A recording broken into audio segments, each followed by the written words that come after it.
Today, we're going to be talking about how to lose your belly. So this is for anybody who is postpartum or for anybody who is not postpartum as well and just is trying to lose their belly. It's for men and women. I'm assuming this is probably a woman listening to this video if you're watching this video right now.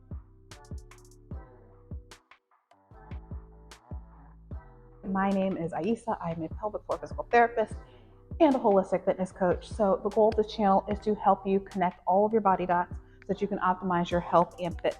So first off, I want to talk about why you might have this belly. So first off, it could just be some adipose tissue in there, so fat tissue. Second, it could be just you have a lot of constipation and bloating. So you have a whole bunch of different organs and stuff in here. If you aren't digesting your food well, there's extra gas, there's extra stuff in your colon. You're gonna have a little bit more stuff in there, which could kind of make your belly kind of bulge forward. And for the mechanical aspect, a lot of us rest in this anterior pelvic tilt for various reasons. So when this is happening, it's kind of making our rib cage come forward. Our pelvis is tilting forward. And what this does is it causes all of our abdominal contents to shift forward, causing you to have everything kind of more pushed forward, which can contribute to why you might have a belly. So we just talked about the few different things that it could be. So it could be that adipose tissue, it could be gas, constipation, and it also could be this mechanical aspect. So it could be one of those things, it could be multiple of those things, or it could be all of those things. So the first thing that I'm going to talk about is a massage. So massaging various aspects of your body, could be your belly, could be your back, could be your hips as well, is very beneficial to just getting some of these things to kind of let go, but also can help with your digestion. So a few different areas that you can massage.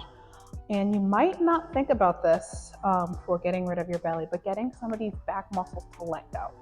So like I talked about before, a lot of us have this anterior orientation for various reasons. I won't get into that right now because that's a whole nother topic. But a lot of us have this anterior orientation. So we have these very tight back muscles. So sometimes just massaging some of those muscles back there allows those muscles to let go.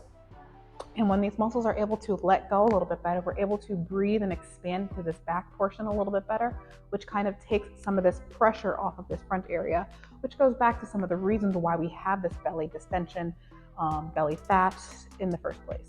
The regions that we can massage is this big rectus abdominis muscle that sits in the middle. So a lot of us, depending on who we are, we have a lot of tightness, and this is one of the ways that we manage our movement and manage gravity. So a lot of us end up having a lot of tightness through these muscles right here. Sometimes just massaging this muscle allows it to let go a little bit. And this really goes along with getting that back to let go as well. You let this let go, and then you let this let go. You're gonna have a little bit more movement in this area, which could reduce some of that belly. So also while you're in this abdominal region, you have your colon that's gonna sit underneath all these abdominal muscles. So your colon's gonna start from this side and work all the way around. So sometimes just massaging your colon is gonna be very effective as well. So working along the length of your colon, this is sometimes called an I love you massage. So sometimes just going like this, or just little circles along the length of your colon, that'll help you digest a little bit better. So doing a massage of this rectus abdominis, doing a massage of this colon, getting those back muscles to let go. But also while you're doing this, you're stimulating your lymphatic system to help your body rid of extra waste, which will again help you get rid of some of this extra stuff that's in here. So that might help with the mechanical aspect, but that might also help with the constipation and bloating as well. Number 2 is incorporating breathing and core exercises. So you don't necessarily have to do the soft tissue work first, then followed by the breathing exercises. You could do both of them at the same time. But I typically do the soft tissue work first, followed by the core and breathing exercises. And we have this anterior orientation of our rib cage. So our rib cage is pushed forward like this. Our pelvis comes forward like this. And things are pushed forward like this. We're gonna have more rotation outward in our rib cage. And whenever we breathe, whenever we move, we need the ability to kind of get this to close down a little bit.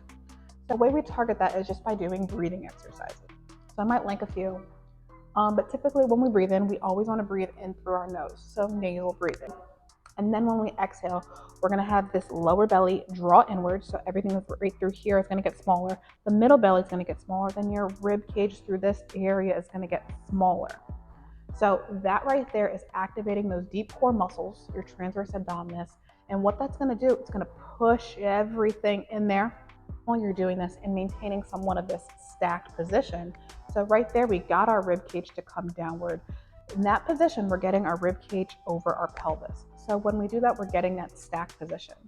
So when we get this stacked position, we're able to use our diaphragm a little bit more effectively. We're able to use those pelvic floor muscles a little bit more effectively, and we're able to use those deep core muscles more effectively so that those abdominal contents stay where they're supposed to whenever we move, do any other type of exercise or whatnot. You probably want to start this off in easier positions such as laying on your side, laying on your back, and then you want to progress this as time goes on.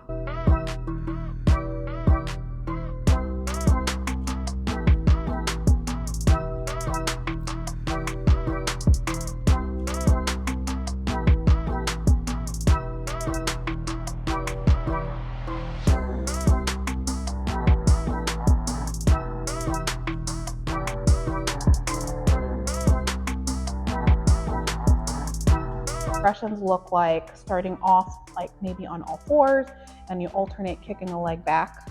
Then maybe you start to add in an arm as well. Then maybe you're doing some things a little bit more upright. So incorporating these breathing strategies in things like squatting, lunges, deadlifts, things like that. So these are normal mechanics that your body should be able to handle. So when we're utilizing these core and breathing mechanics, when we're doing our lifts and stuff, we're able to keep those abdominal contents in there and reduce some of this belly distension, belly bloat. About soft tissue, we talked about how we could do some exercises to reduce this. Now I want to talk about some stressors, especially if you are a mom. So whenever we have a lot of stress going on in our life, and let's face it, we have a lot of stress going on in our life, especially if you are a mom. The fact that your sleeping schedule is disrupted, you're not able to take care of yourself as much as you'd like, you have to clean the house, you might have other kids at home, there's so many different factors. Then on top of that, some of us might be working, some of us might have multiple jobs, some of us might be struggling financially, some of us might not have the best support system at home.